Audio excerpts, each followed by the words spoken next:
Thank you so much for jumping on this webinar. I'm going to do my best to keep it really short, sweet. I want to make sure that you get the content that everybody who attended the workshop live did.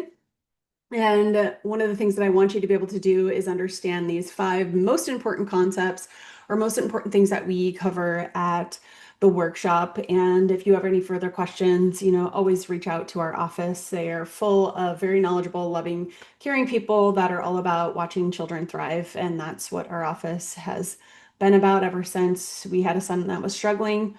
And that was over 10 years ago now. He's a sophomore in high school and just absolutely thriving. And I had no idea life could be that good with him because that was my biggest concern. So what is high school going to look like? What are dinners going to look like? What's homework going to look like? What's his relationships going to look like? There's a lot of worry and a lot of disagreement between my husband and I and how we were going to get there. So I really needed to understand first why he was struggling and what was going on inside of him so that I could, kind of like weed through all of the suggestions I had gotten and all of the recommendations that I had gotten from all the professionals that I had him evaluated with before I was willing to take the next step. And if you're like that, then you are going to love this workshop. If you are all about learning and really understanding the nervous system. You might have just started hearing about the nervous system. It might be a new term to you. You might know all about the nervous system. But you might not know how it plays into health, how it plays into development, how it plays into their mood, their behavior, their sleep, their immune system. So we're going to talk about that. We're also going to talk about some of the root causes of when the nervous system got off track. How did they become, if you know the word, dysregulated? Where did the nervous system have miscommunication between the brain and the body? And what does it look like today? So I want you to be able to weed through the stories that I start telling you and how development works so you can understand that for your child. And something that one of our mentors had coined called the perfect storm, which was all sorts of components that led up to the neurological compromise your child was experiencing. And I'm going to use the word compromise because it looks different for different kids. The length and the depth and the amount of neurological stress that can be in a child is going to show up on the surface and on the outside. But internally, we need to know how they got there, just like any other, storm that brews. It can happen hot and fast, and then it can take a while to brew. And that was my son was a little bit later in life, where I can look now back at each one of those root causes and watch how that storm had started to form. And it really wasn't until he was 3, 4, 5 when we had more demands on his life. And I say we as in, the world, you're supposed to be communicating and emotionally regulated and learning, and he couldn't. Um, that I realized all those pieces played a role into that. And then the order of how to heal. And that's going to be one of the most important things because I know so many families throw so much of their time and investment into helping their child heal. And once you start to see the path of how to heal, it's going to feel a lot more relieving, a lot simpler than it is like, okay, now we need to address the mold and now we need to address, the limes and we need to address the parasites and you need to now add supplements and now we need to address the behavior. No, we need to address the nervous system. And the nervous system is the ultimate key to healing. The body heals itself. We know this. This is our foundation within our practice. The body heals itself. It is self-healing, self-regulating, designed to be healthy. And where it gets off is stress, which we're going to talk about, just like a cut, on your arm or something. It can heal, but if you weren't taking care of it, you're rubbing dirt on it, right? Hitting it all the time. And I know it's kind of just like a weird example, but the body already knows what to do to heal it. We got to get out of the way. We have to work with the system that communicates healing. So far, Western medicine can't bottle up healing, or if they could, you'd swallow that in a pill too. But we cannot. We're looking for catalysts for it. The nervous system heals. There's an innate intelligence that's traveling within the body, communicating with every single cell, telling it what to do. I'll often tell the children who come in that when I'm explaining their nervous system, their brain, and their spinal cord, and how it communicates with every piece of their body, which I'm going to talk to you about as well in a little bit more of an advanced, the third grade form, but on how it's able to do that, I'll often let them know that communication that is there is something that you haven't been able to choose, that you haven't been able to necessarily guide, that you haven't been able to all the time help, or even though it feels like you are helping, it literally knows exactly what to do. It forms every thought, it heals every cell. It is the biggest power source and the biggest innate intelligence inside of our body, that if we can clear up that communication, if we can remove the stress there, and I'll talk to you about how it gets there and how it gets literally stuck there and how to remove it, then we don't have to do all these other things. The body will weed out the details, and maybe there's some details left over that we'll have to address. I know for my son in particular, by first grade, he needed a reading tutor. That was the one thing we needed to clear up. We didn't have to do every other recommended thing that was there. Thank God, because his speech cleared up and his vision cleared up and his coordination cleared up and his emotions cleared up and his sleep cleared up and his immune system and his lungs cleared up. Just everything that we needed, it was able to heal through proper communication, just like a literal roadway. And when the body feels safe, which you're going to learn that the signals are coming from the body to the brain, when it feels safe, it will heal. So back to the analogy of like the wound, it will heal itself. Yes, you might need to take care of it, but it knows what to do. It knows how to grow a human from, an egg and a sperm.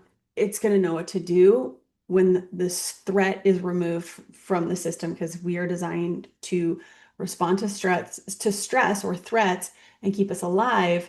We can't do that all the time. So you're going to learn about how the nervous system works.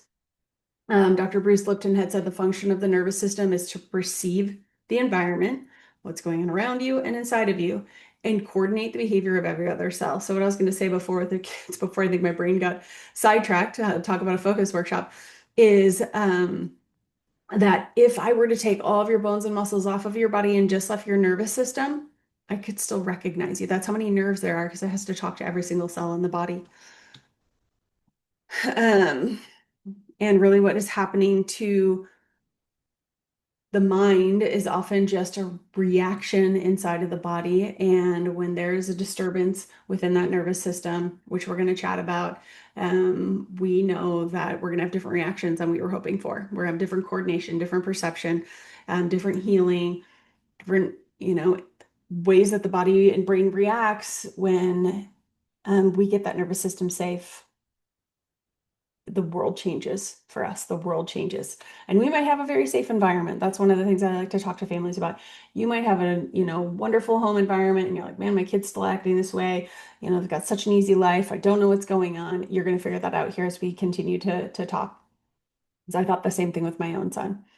So what I want you to know about the science of it, the science of the nervous system, is that there's two modes of operation. We have a gas pedal mode and a brake pedal mode. So our gas pedal mode is our sympathetic nervous system, also known as the fight or flight side of our nervous system.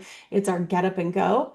And then we also have the brake pedal side of the nervous system that calms us down, that helps us heal, helps us grow, helps us develop, helps our brain form, which we're going to talk about. Well, so does the sympathetic nervous system, but we'll talk about the different ways that that wiring happened.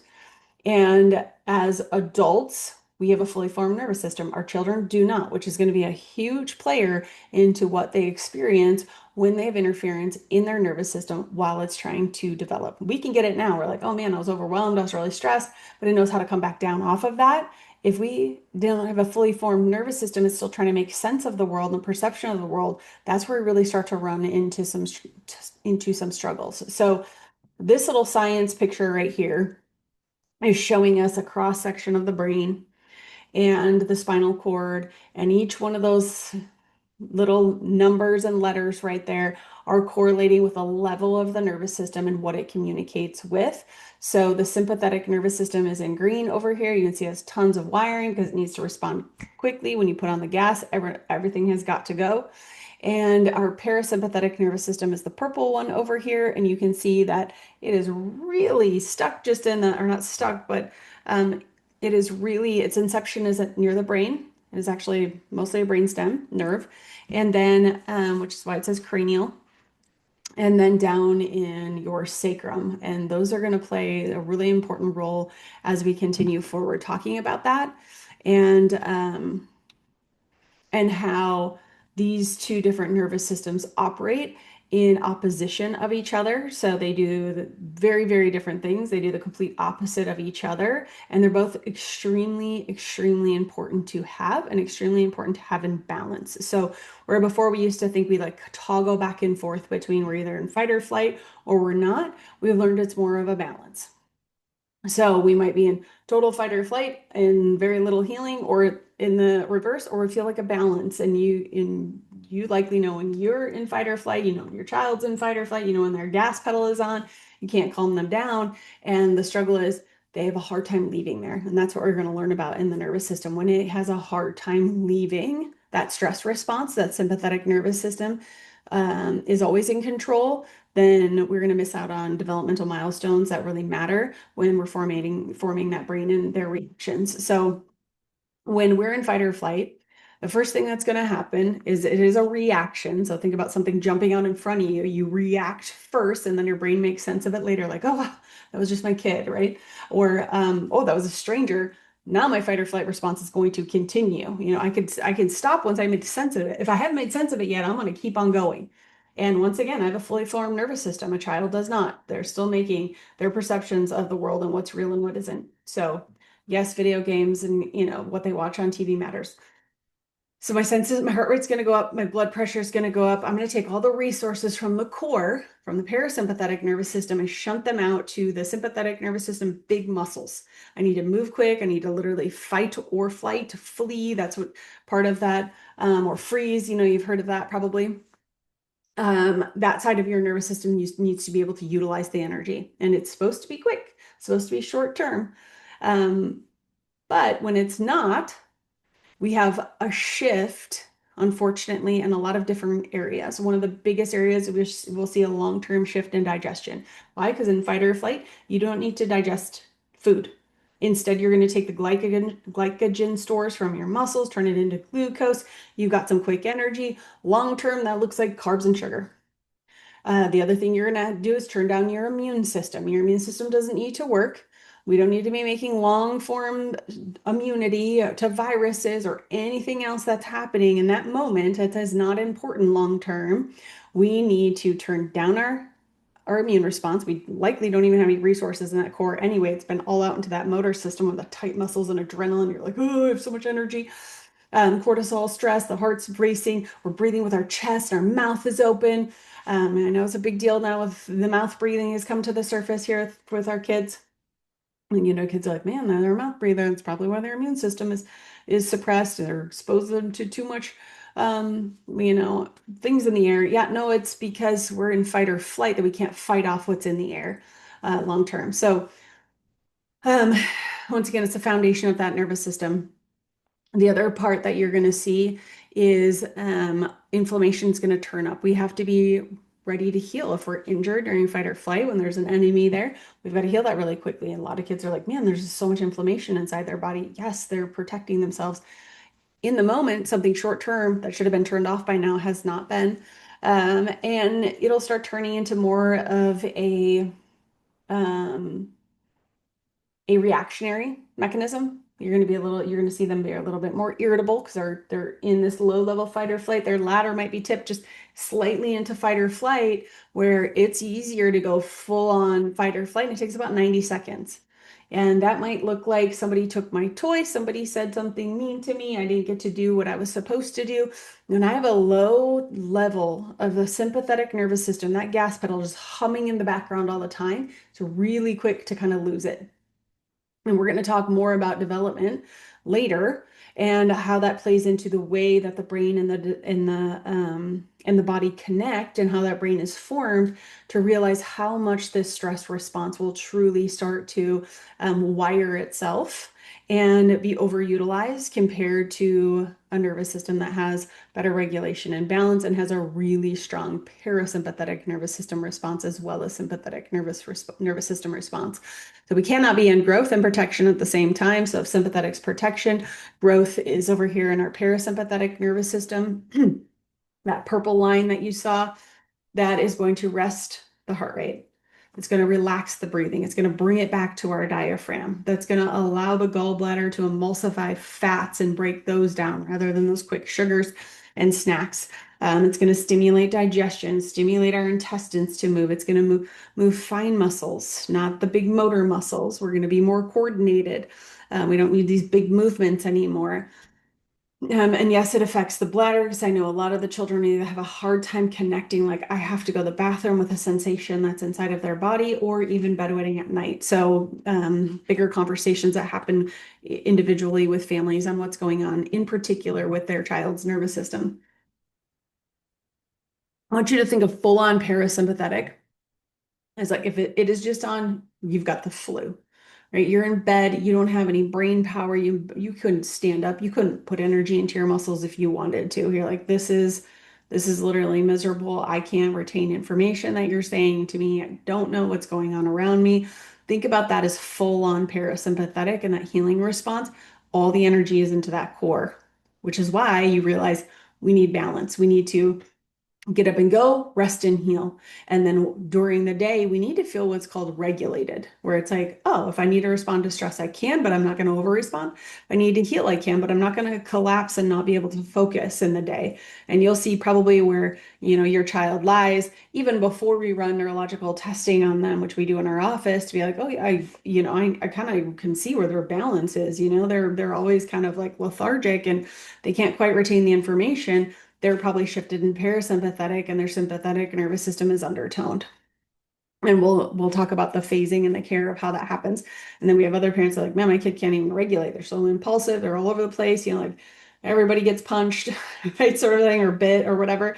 And you got to think about it also as an adult. If you are more of a fighter when you're in fight or flight compared to startler or fleer, it's going to matter on how you react. So you might have already swung before you knew what you swung at and or kicked or whatever it was to defend yourself, and then afterwards you're like, oh whoops, like I didn't know that was you.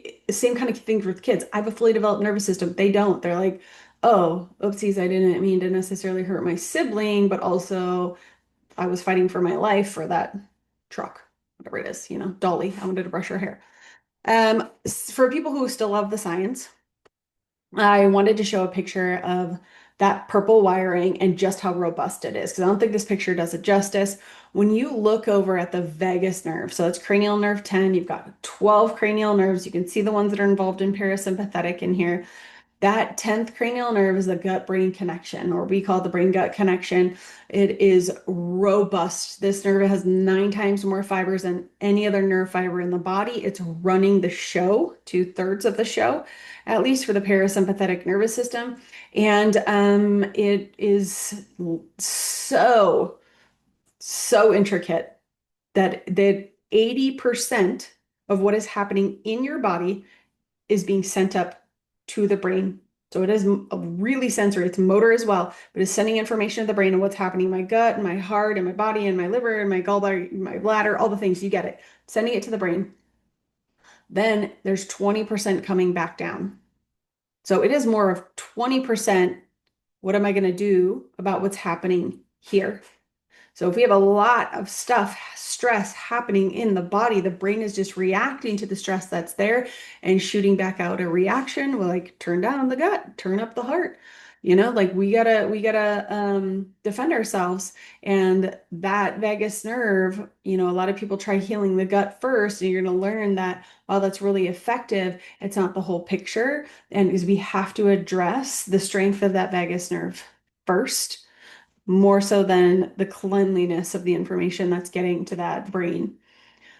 And then here's the other layers of the nervous system. So how I told you each one of these segments, so you can see the C's, the T's, the L's, and the S's are all over here on this neuro fuse box. I wish I could send you this. I mean, I guess you have the slides, but in office, there's handouts related to this so you can take a closer look. I'm sure that this looks really, really tiny to you, but the first thing says cause and effect.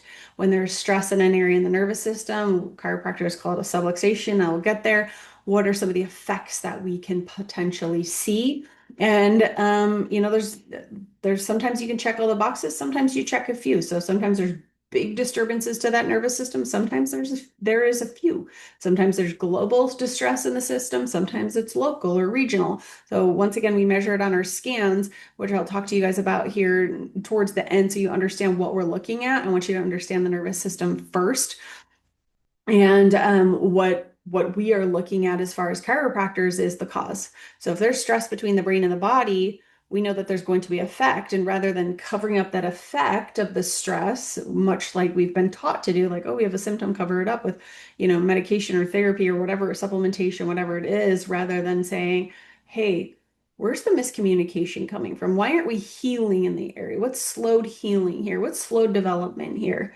And that's what we truly look at and are able to measure. And sometimes there's 7 areas where stress is going to show up in the body. Sometimes there's 1 or 2. I can say when I look through here, motor, gut, immune, speech, social, behavioral, emotional, my kid had all 7 areas being altered. All stress was showing up in each one of those areas. And once again, there's, ways to address each one of these things. But if you want to be the most effective, you need to address the system that communicates with everything. So when we're able to shift the lens from what's going on, what's wrong, what are the symptoms, do they need a diagnosis, are there enough boxes to check to put them in a box, to what's going on in the nervous system that's keeping them stuck, and can we remove that stress and watch the body restore itself? And most of the time, the answer is yes. Most of the time, especially if we can catch it early, you can remove the stress there. You watch them heal and make a full recovery. There's other times where there has been a ton of damage. There's physical limitations of matter within the body where they have a really hard time catching up. And, I've even had all the way to a 23-year-old and a 17-year-old brothers. One was on level 3 spectrum and the other one was level 1 autism spectrum. And so they encompassed all 7 of those areas of what was going on, but one was really severe. And to go from just echo speech of like, I remember the first time I saw him, he was like, I was 7 minutes late for his appointment. He was looking at his watch. He was like, time, time, time, time. He could maybe repeat what somebody said. When there was excitement inside of his body or frustration and anger inside his body, it was the same reaction, like stemming. He doesn't know what to do with the energy. He didn't know how to communicate the energy. Ate very few foods, was overwhelmed when his nieces and nephews came over. It was a really difficult conversation, but a very difficult situation for the family. And they're like, man, I don't know what to do with these two. And Nathan, who is the level 3, the younger one, level 3 autism, ended his care plan about a year later. And so this is one that's going to take longer because they're older, with I had a video of his nieces and nephews sitting on his lap and he was reading them a book. So is he 100% healed? Absolutely not. But is he in the best place possible? He is. And that is possible through removing the stress in his nervous system. So his perception changed of what was going on and he could perceive things better. And it was incredibly, incredibly rewarding as a practitioner, but also eye-opening as a practitioner to say, like, what is possible? I didn't know it was possible that for that family. That was the oldest, most severe autism case I had had to date when he came in. And I said, when we remove the stress in his body, we'll find out what Nathan can do. And he did everything that he could do despite all the challenges he had faced up to age 17. So just one of the amazing stories. And I know we're talking about focus here. Obviously, he had no focus. And his brother Nathan started working at a cafe and trying foods. That was his biggest thing. He's like, I'd like to try other foods. Like, I love you, Nathan, Jeremy was his name.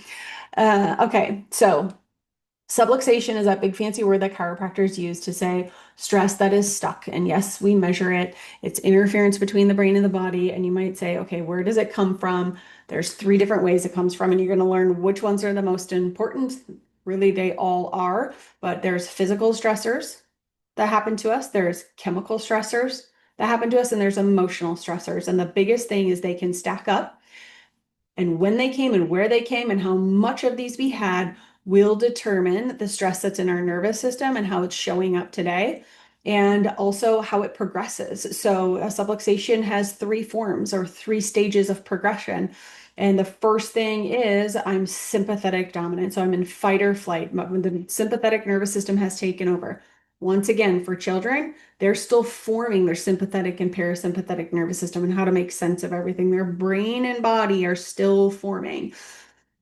When we are sympathetic dominant over time, and there is not a threat that needs to be there, we are stuck there, the body will start getting confused.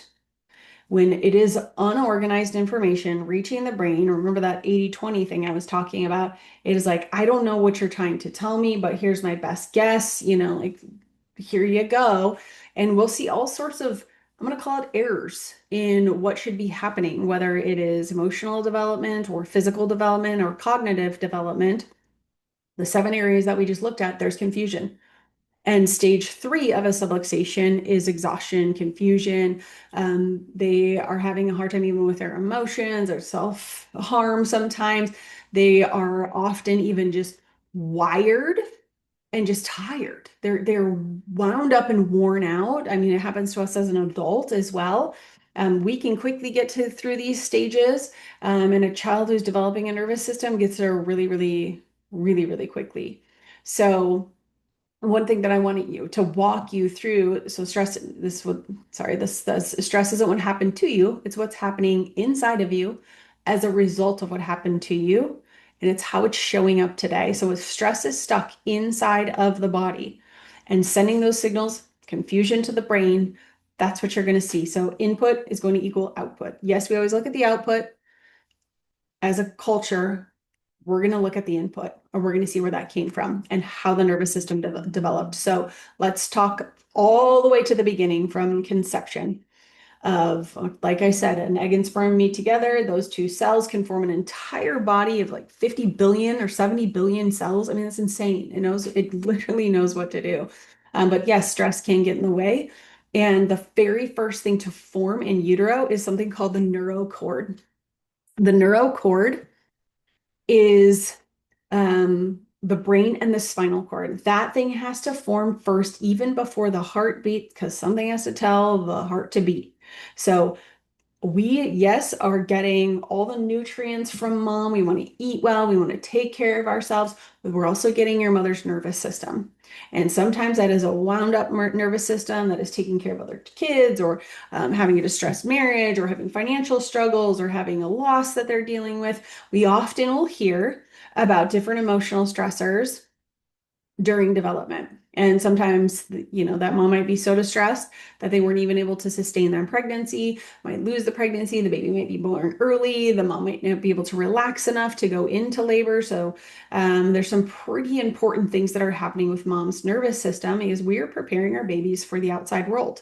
And if that's a scary, dangerous, anxious place, we're revving that engine on them. And all the way up to 28 weeks is just a sympathetic nervous system developing. At about 32 weeks is where the parasympathetic nervous system starts developing. That's when the baby gains the most weight and gets the biggest, because all the parts have formed. Now they have to grow. That's the parasympathetic nervous system taking charge. And so if we're born out of the womb before 32 weeks, that parasympathetic nervous system has to try to form while they're outside of the womb, usually in the NICU in a tank. It's really difficult. It is really difficult. That is stressful for a baby. I know they've tried their very best to change and accommodate how the NICUs are run. They're still woken up every 3 hours. They have all sorts of things attached to them. It's really, really difficult. And if a mom's nervous system cannot go into parasympathetic to initiate labor, they don't feel safe. They maybe are nervous about labor. You're in fight or flight. Emotions are higher. Tension is higher. Usually have to have an intervention of some sort. 85% of births are now augmented, is what they call it, unfortunately. So there's means that there's some sort of help that has to happen for a baby to be born. You might be so tense you can't relax, maybe an epidural, because your parasympathetic nervous system wasn't able to take over to initiate labor. Sympathetics used later during the pushing phase, when the baby's coming out. Your body needs to be like, oh, I need the energy to get this out and keep going.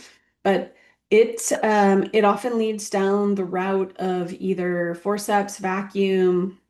I already mentioned, Pitocin to override the physiological effects, so it's happening inside the body, epidurals. And I've shown this video so many times. It's a video of a C-section birth. I'm gonna, hopefully you guys can, yep. Irritating. Oh, there you go. Come on, buddy. Ears of a girl. Ears of a girl. Make you cute for the camera. Oh, he's coming back. All right. Big old.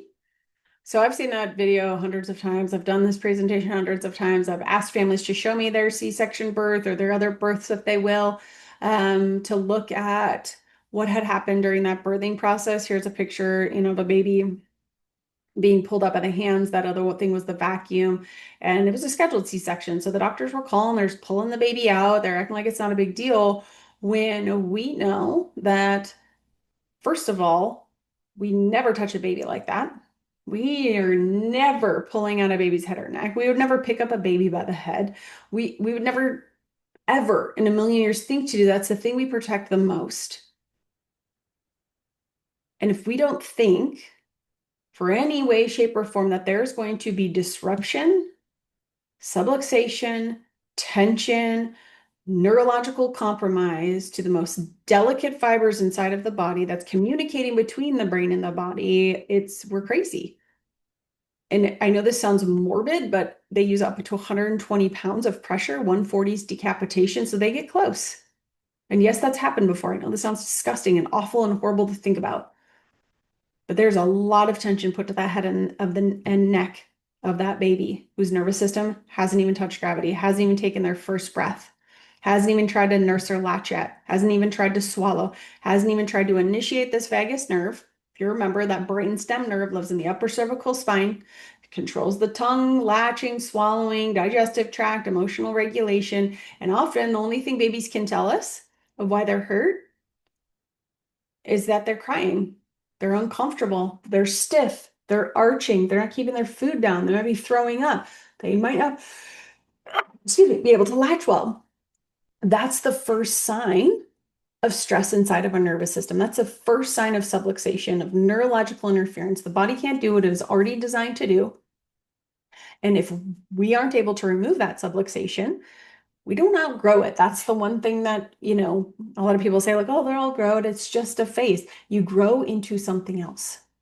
You grow into a new form of stress and you just kick it further down this path. So the next stop is a sensory stuck child that's overwhelmed. They're asked for the first time to be up on their feet, to be moving around, to like start to socialize and talk and make eye contact, which they should be as obviously as a baby, reaching all these motor milestones. If the stress hasn't been removed, we often have a kid first tooth equals first ear infection because there's such a dysfunction going on in that upper cervical spine. And then we're adding antibiotics to it and we're adding more emotional stress and we keep adding that physical, chemical, and emotional stress to their life. They can't walk very well. Their motor skills are off. And then when we're asked for them to sit still, or sitting still doesn't even matter, but going to school, cognitively, socially, interacting with people, making friends, they're having a really hard time. It is extremely difficult for them because their sympathetic nervous system has been taking over this entire time and the stress hasn't been removed and their brain is trying the very best it can from the signals from the body. And one of the things that we talk about as far as brain development goes is you have all the cells, about 80 to 90% anyway, of the cells you need, the raw material you need when you're born to form that brain and to be able to build it out. And it's like a city. So if we've got to lay down the foundation for the city, we got to lay down the pipes, the electrical, the roadways, we got to prepare for growth in that city. If we have errors in that communication between the brain and the body, we are going to see errors later on when we ask for more demands on that brain. So it's like when California dumped into Idaho, we did not have the infrastructure for that. There was too much going on. The system was overwhelmed. There was breakdown. Same thing in the body, same thing in the brain. We built it out for what we had, what we were able to deal with at the time. But now that there's more people coming into the city, there's more roadways that should be in that city. There's more emotional things that are going on. There's more perception of things that are happening. There's more connections that should be made. We cannot quite do it. And the information goes with the way that that brain develops. It goes from the hindbrain, which is all the primitive reflexes. And I know people ask about primitive reflexes often all the time, like they're not fully integrated. Well, yeah, because they're in fight or flight. That's the sympathetic part of your nervous system. Then it goes to the midbrain, starts to develop. That's the emotional regulation. And after it filters through there, it goes out to the outer cortex of the brain, where we're forming our higher cognitive thoughts, where we're forming really intentional movements and intentional communication and formulating our words and being able to think and read and socialize and keep, empathy. That's out here in the outer cortex. So if we're stuck in fight or flight, or we're stuck in that emotional center and we're just on repeat, and we're hardly wiring out to that prefrontal cortex, we know that there's going to be trouble. We know that that outer cortex is going to have a very difficult time with perception, coordination, and everything else that's happening around them. Now, once again, varying degrees of what's going on. But if we continue down sympathetic dominant confusion into exhaustion, by the time they get to their teen years, we're kind of wondering why they aren't communicating well. Maybe they're always on social media. They're disengaged. They're angry. They don't want to eat good food. They're stuck on carbs. They may or may not be able to keep friends. Maybe they have friends that aren't good for them. They're looking for different ways to have to get attention because they're looking to serve that sympathetic nervous system and that fight or flight response. And by the time they get to an adult, they're probably going to be pretty burned up. They're probably going to be pretty anxious. There's a lot of ADHD adults as well because their nervous system has just been on the go. It has just been on the gas. There's not been enough break. We have not been able to detoxify. We haven't been able to have the right growth mode. We haven't been able to have the correct hormone balance. And body under stress isn't there to reproduce. So when women are like, oh man, my hormones are really off and I've got a lot of high cortisol and I'm not able to balance my estrogen and progesterone, you kind of get it, then we have a difficult time getting pregnant. And so then we need assistance with that. And then we just repeat the cycle because then there's a lot of stress and worry during the pregnancy. We're going to lead further down this path and then continue to get stuck. And if we don't address, once again, the nervous system, which tends to be a two-pronged problem with subluxation, too much gas, not enough break, too much stress, not enough healing, too much of that go, not enough of the, hey, let's slow down, let's regulate, let's like figure out what's happening in this nervous system. And instead the way we try to address the symptoms are often out of order. So something that we do in our office is address where it came from. The other thing that we're going to do, so we do an intake. The next thing that we do is we measure the stress in the system. It comes in these three pictures. So it's going to measure how much information is reaching the brain from the body, which is this first scan. We're going to reach the second one. We're going to look at a Bluetooth thermometer to see how much dysregulation is it within the autonomic nervous system, organs and glands on a more local and regional level. And then globally, what kind of stress level is the body experiencing with an HRV, so heart rate variability, looking at balance between sympathetic and parasympathetic. And this particular person had a really overwhelmed brain and a very exhausted nervous system. So those are the kids that are overstimulating. They are trying to focus because their brain is so tired. They haven't been able to sleep well at night and get full recovery because their sympathetic nervous system hasn't turned down when parasympathetic should be turned up. They wake up exhausted. So the only way to keep their brain stimulated is to stimulate movement, do things, chew things. I mean, we've got a lot of kids that chew a pencil, wear a weighted vest, need extra reminders, have to have a sticker chart. How can they just focus their brain? And we think they're not listening. They're trying to get their brain into a pattern and a wavelength that is listening by stimulating a sense of movement in the body. So we perform because people are like, well, what do you do about it? Like you've measured it, you understand where it came from, we understand subluxation now. What do you do about it? Well, we provide very specific neurological adjustments. I already mentioned before that I was a regular chiropractor, as I'm going to call it. I was not paying attention to what was happening inside the nervous system, nor did I know how to measure it, nor did I know how to influence it, nor did I know the sequence of how to remove it. Instead, you're just kind of adjusting and hoping something lands. No, it has to be very specific and less is more. And one of the things that we had learned through neurological focused adjusting is you're taking tension out of the nervous system, taking tension out of the body, sending different signals to the brain so that it knows something different to do, something different to learn. And there's 8 different brain regions that are being changed during neurological adjustments that are being influenced, which is incredible. One of the biggest areas being the prefrontal cortex. So one of the things that we know is the amygdala, which is the fear center, will often shrink. We know that the sensory motor cortex changes, the anterior cingulate gyrus, which is like I can do hard things, pituitary, which is releasing hormones, premotor cortex, brainstem will calm itself down, which is the fight or flight center, cerebellum, which receives information that helps balance what's going on inside of the body. It's kind of our filtering center for right and left side of the brain. So many things change. And one of the biggest things that changed, and one of the very first neurological research things to the brain that was done by Dr. Heidi Horvick in New Zealand, was she first had realized she needed to put electrodes on the brain to see what was actually happening in the nervous system beneath the brainstem to know what was changing. Why was this becoming permanent compared to people like, man, I go to the chiropractor, I always got to go back and nothing was resolved. That's because we weren't taking a subluxation and removing it the way that we needed to change a pattern in a brain and change a pattern in a body, to change the rewiring in the brain. So our prefrontal cortex was the biggest thing that changed, which is our executive functioning area. So Dr. Heidi Horvick had kind of talked about it this way. The prefrontal cortex is the lid to your brain. And we already talked about the outer cortex being, our advanced thought. If the prefrontal cortex is the lid to our brain, when that lid is on, we feel safe and sound. We can make connections. We can be logical, realistic. We can sit down and make, feel connected with someone. We can make really accurate movements with our body. We have fine motor skills. We have relaxation skills. We feel regulated. When that sympathetic nervous system takes over, our prefrontal cortex isn't wired, the lid's not on, our hindbrain is taking over our amygdala that makes us impulsive and reactive.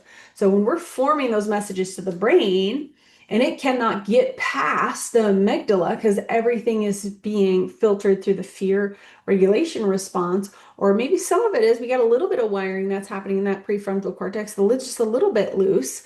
We still are forming it the way that we need it to. And what they have found is those adjustments put the lid on the prefrontal cortex. It actually syncs the right and left side of the brain together.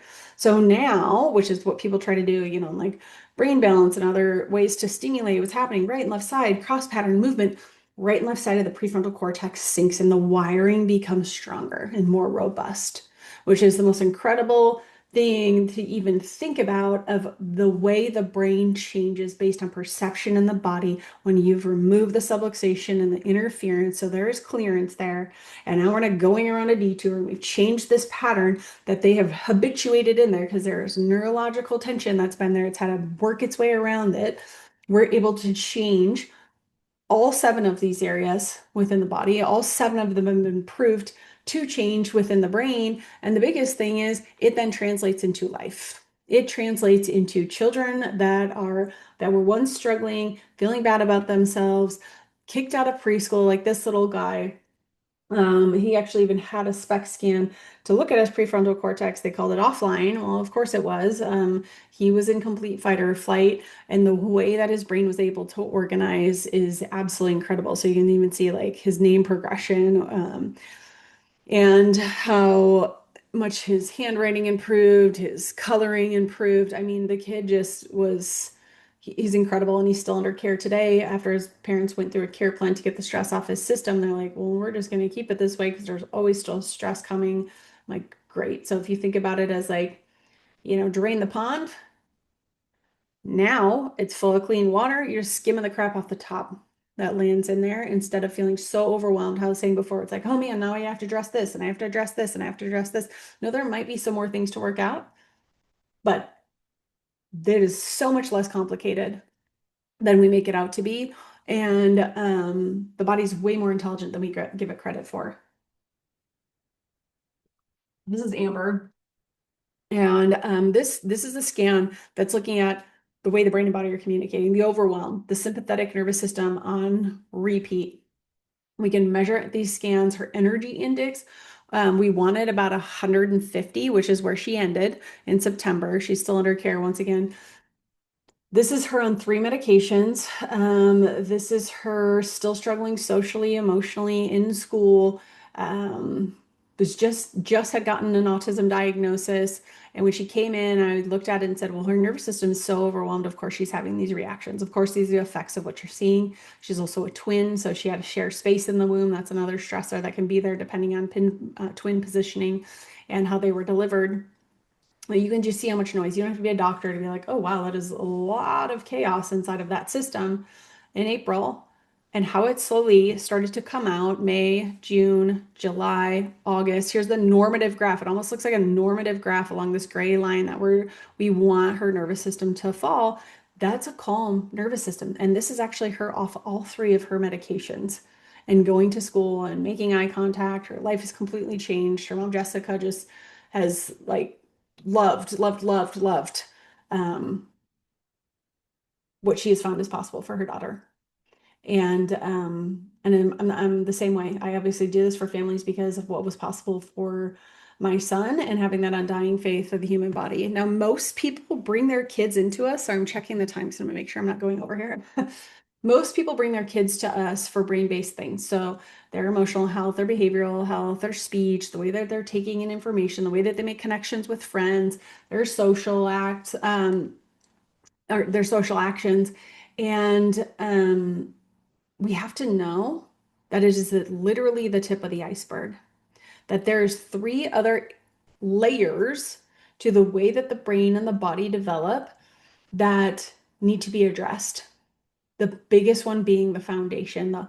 The nervous system has to feel regulated, it has to feel balanced. We have to have very good wiring between the sympathetic and the parasympathetic nervous system with great organization. And what we're going to see when that nervous system is regulated, a change in the way the motor system is, the way that the motor system moves, the tension that's in the body comes out, the organization is there. So if a child maybe missed all their motor milestones or still aren't moving their body well or have low body tone because of all the stress that had happened, usually physically from birth or their birth position or maybe falls, spills, that they took while learning to walk because they were uncoordinated, or maybe delays and they had to have perhaps occupational therapy or physical therapy, something to help with their movement, which will help, by the way. But if our sympathetic nervous system has taken over and our parasympathetic nervous system is still trying to do all these other things, as far as development goes, we are going to see the gut and immune system affected as well, because every cell in the body has to be told what to do.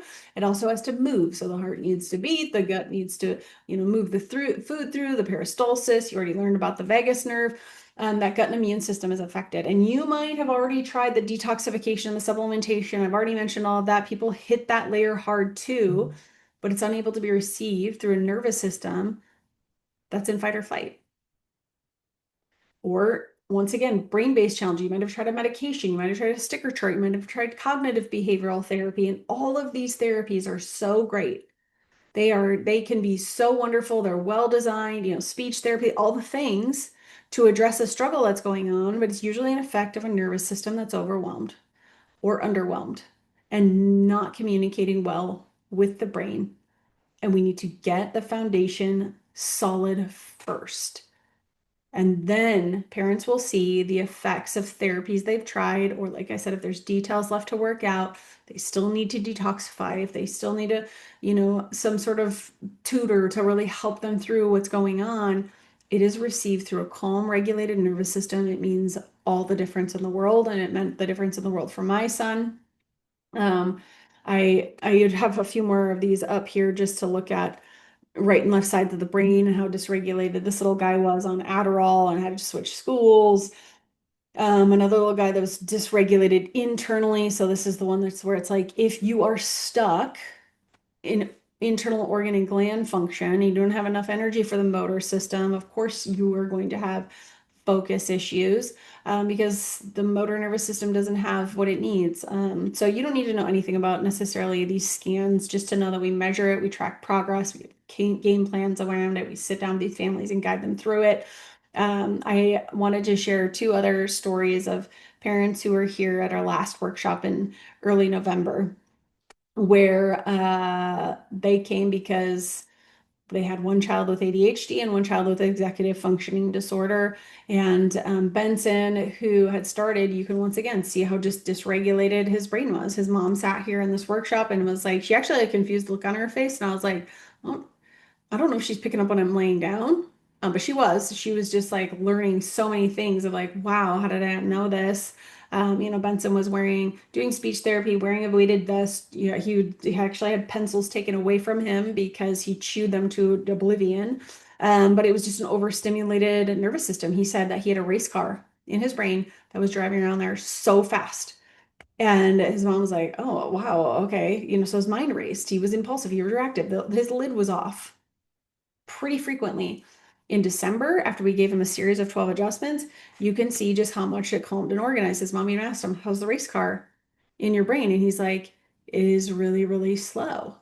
It's driving so, so slow. Teachers are commenting on how great he's done. His teacher's actually really, really interested in this. And after Christmas and this overstimulation of all the things that happened, his nervous system took a smidge of a back. I can't even call this a backslide because his energy is still dropping from 250 to 221 because he was so overwhelmed.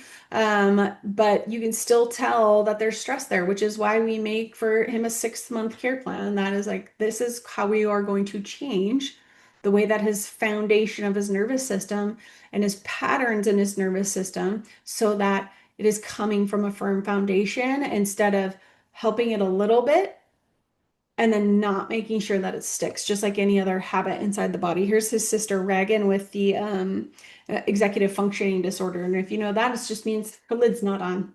She was the confused child. She had a hard time connecting the dots, learning, retention of information, struggling in school, having an IEP, trying to just memorize multiplication and division instead of knowing what it meant. And now her mom has been mentioning how, and Reagan as well, because Reagan knows she has this, and she's like, I really just wish I didn't have it. She doesn't need so many reminders. Her mom's like, she's actually retaining the information. She actually gets it. She understands what division is now. She's retaining her multiplication facts.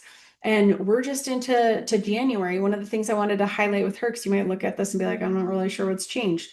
Some of the little pattern numbers have changed, and that means organization to her brain. Her brain was confused.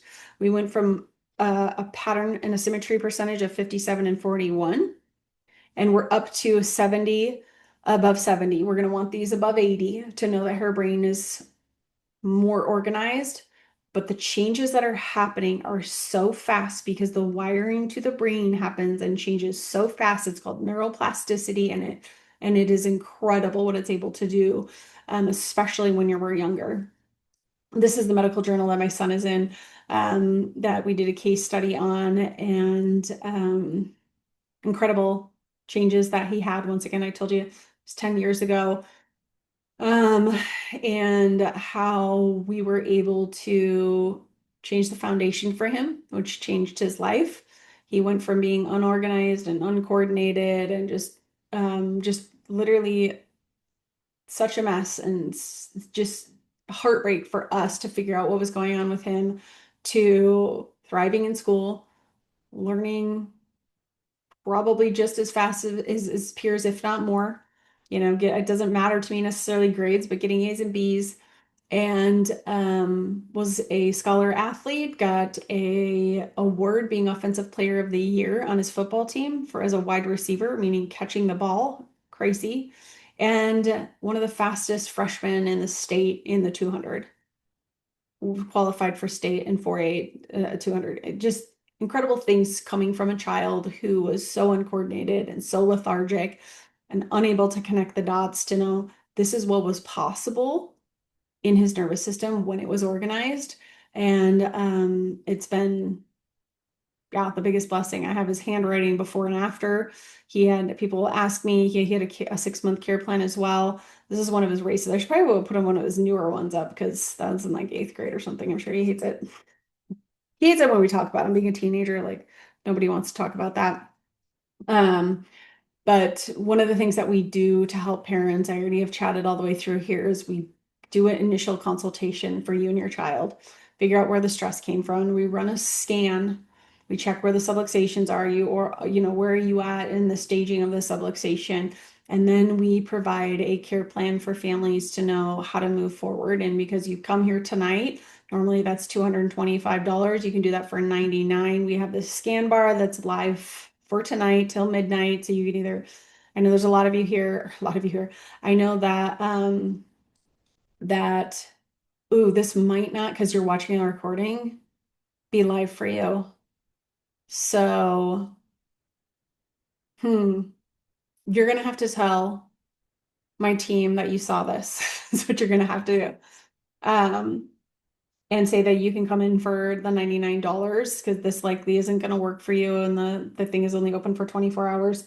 Otherwise, it's the $225. So let them know that you watched this video, you saw that there was a $99 special for watching it, and that you'd love to get your child scanned. Once again, they're non-invasive. They give us a picture of the depth of the stress in the nervous system, how organized it is, and for watching this workshop, I want to extend that to you as well. I wish I had a better way to say that or do that. Usually there's a lot of people at our workshops that are trying to get an appointment. And if we can get you in the first, within 2 weeks, we will. We will be hiring more doctors, all the things, because people are like, man, you guys are busy. Yes, we are. And I'd like to say we're just really in high demand because there's a lot of kids that are struggling. There's a lot of parents that need this hope. There's a lot of nervous systems that are dysregulated. There's a lot of stress in the world, and it's not going away. But the way your child's nervous system can handle that stress needs to change. They need to become more resilient and more adaptable. That's what we're designed to do. So that stress, once again, is skimmed off the top instead of sunk into that pond of their nervous system and sending signals of distress to the brain and bogging things down. So that's our goal. Once again, thanks for being on here. I appreciate it. And I really hope I get to meet your child.